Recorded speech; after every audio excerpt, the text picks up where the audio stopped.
Yeah.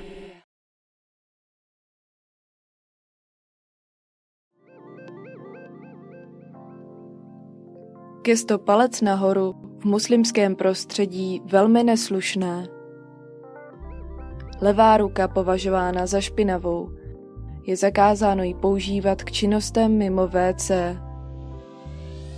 Vypláznutí jazyka je gesto pro pozdrav. Zvyk pískat a křičet komplimenty na ženy. Holkám se toleruje chodit s několika kluky zároveň. Mají právo a čas na výběr.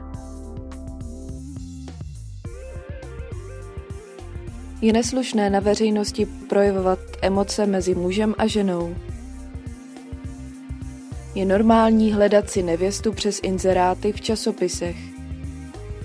Ženich na svatbě nemusí být přítomen.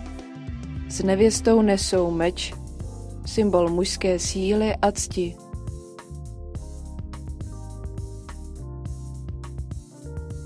Kult jídla. Otázka jedl jsi?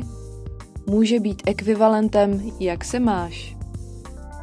Není zvykem připravovat jídlo návštěvám.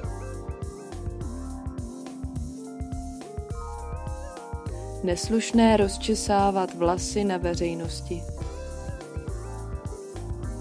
Sousedé nemají osobní hranice. Je normální se navštívit bez ohlášení a chovat se jako doma. Povzbuzují se dáváním slibů, které nesplní, takzvaná maňána. Po smrti rodičů děti nesmí pít 3 roky alkohol.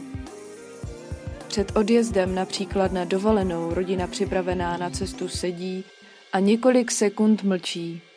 Věří, že jim tento rituál přinese šťastnou cestu. Project Show.